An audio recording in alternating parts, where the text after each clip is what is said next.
sur allez.fr. Brigitte Lahaie, Sud Radio, le Love Conseil. Alors, Yves Slati, vous venez de le dire, il y a des personnes qui sont asexuées, enfin c'est une orientation sexuelle, enfin ou plutôt pas vraiment sexuelle. Le mouvement des personnes asexuées a plutôt pris naissance aux États-Unis il y a déjà quelques années et ça concerne pas grand monde. Et en même temps, on a l'impression que ce mouvement semble séduire de plus en plus de personnes. Ce qu'il faut quand même déjà dire, c'est que les asexués ne renoncent pas à l'amour, ils éprouvent l'envie de vivre avec quelqu'un. Mais en revanche, ils n'éprouvent pas le besoin d'avoir des relations sexuelles.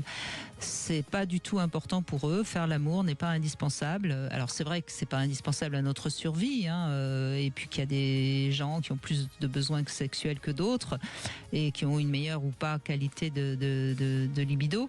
Mais si on peut connaître à certains moments des périodes d'abstinence, ne plus du tout et ne pas du tout avoir envie de faire l'amour, c'est assez curieux. Et moi, j'ai tendance à dire que ça vient plus du psychisme que du plan biologique, mais Yves Slati nous le dira dans un instant. En tout cas, c'est leur choix, et s'ils ont un partenaire qui est d'accord avec cette philosophie, on n'a pas à juger. Je trouve quand même qu'il faut dire à ces personnes qui sont dans cette mouvance donc d'asexualité, de pas nier leur corps, parce que malgré tout, on est incarné dans un corps, et ce corps nous parle bien plus qu'on ne l'imagine.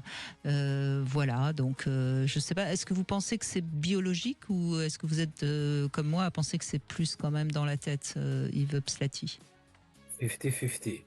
Ah oui. Ça peut être aussi biologique que dans la tête biologique chez des hommes. Donc, quand ils n'ont pas de testostérone, évidemment, ils ne passent pas au galipettes. Mais ici, donc, il faut mettre les choses au point. On n'est pas obligé d'aimer le sexe. On ne peut pas obliger quelqu'un à aimer le sexe. C'est un choix, comme vous avez bien dit. Donc, ça ne m'attire pas. La sexualité, c'est pas mon truc. Donc, je m'éloigne de la sexualité. Alors, la sexualité, il y a plusieurs définitions. Il y a la majorité des gens qui définissent donc ne pas être attiré par quelqu'un. Moi, c'est pas ça.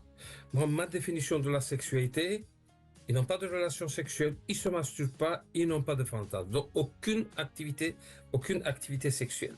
Là, donc, ils ont le droit d'exister, le droit d'aimer la vie, de ne pas aimer la vie. Ça, c'est leur truc. Quelque chose dont je suis contre. Alors là, je réagis quand ils font du prosélytisme.